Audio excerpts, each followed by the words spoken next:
আসসালামু আলাইকুম ভিউয়ার্স, কেমন আছেন সবাই? আশা করি সবাই ভালো আছেন। আজ আমি আপনাদের সাথে শেয়ার করব আনারস মাখার একটা ইউনিক রেসিপি।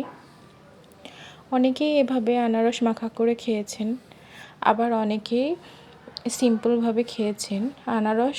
অনেক আনারস আছে টক হয়, আবার কিছু আনারস মিষ্টিও হয়। তো টক আনারসগুলোকে এভাবে মাখা করে খেলে অনেক মজা লাগবে।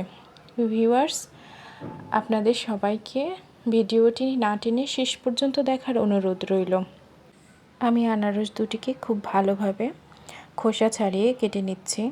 আনারসের মধ্যে যে গোল গোল যে দাগগুলো থাকে সেগুলো খুব ভালো করে কেটে নেব। আনারস খুব পুষ্টিগুণ সমৃদ্ধ একটি খাবার।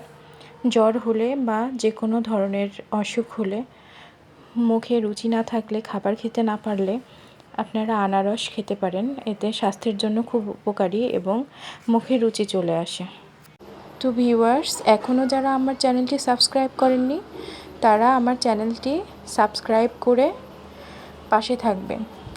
চ্যানেলটি সাবস্ক্রাইব করে পাশে থাকা বেল আইকনটি ট্যাপ করে দিবেন। এতে করে আমার চ্যানেলে আসা সব নতুন ভিডিওগুলো আপনাদের কাছে পৌঁছে যাবে সবার আগে। তো ভিউয়ার্স, এই যে আমার আনারসগুলো কাটা হয়ে গেছে। এখন আমি এখানে একটা কাঁচামরিচ নিয়ে নিয়েছি। একটু লবণ দিয়ে আমি খুব সুন্দর করে আনারসগুলোকে মাখিয়ে নিব। আপনারা চাইলে এতে সামান্য পরিমাণে সরিষার তেল ব্যবহার করতে পারেন, কিন্তু আমি কোনো কিছুই আর ব্যবহার করিনি, কারণ অনেক সময় দেখা যায় যে সরিষার তেল থেকে একটা অন্যরকম স্মেল আসে, যেটা আনারসের যেটা রিয়েল স্মেল থাকে সেই স্মেলটাকে নষ্ট করে দেয়। এজন্য আমি কাঁচামরিচ আর লবণ ছাড়া কিছু ইউজ করিনি। আপনারা এর সাথে কাসুন্দি ব্যবহার করতে পারেন বা তেঁতুল ব্যবহার করতে পারেন। তাহলে অন্যরকম একটা স্বাদ বা ফ্লেভার আসবে। আমি আনারসের ইউনিক যে টেস্টটা সেটা বজায় রাখার জন্য এখানে কাসুন্দি, বিট লবণ বা আদার্স কোনো কিছুই ইউজ করিনি। তো ভিউয়ার্স, এই যে আমি এখন খেয়ে দেখালাম, অনেক টেস্ট হয়েছে মাখাটা। আপনারা এইভাবে একবার হলেও বাসায় আনারস মাখা করে খেয়ে দেখবেন। আবার কাসুন্দি দিয়েও মাখা করে খেয়ে দেখতে পারেন, অনেক মজা লাগবে আশা করি।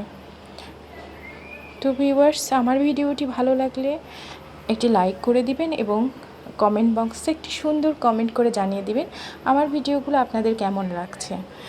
তো ভিডিও ভালো লাগলে অবশ্যই আমার পাশে থাকবেন। আর যদি বেশি ভালো লাগে তাহলে আপনার বন্ধুদের কাছে আমার ভিডিওটি শেয়ার করে দিবেন। ধন্যবাদ সবাইকে। আসসালামু আলাইকুম। আল্লাহ হাফেজ।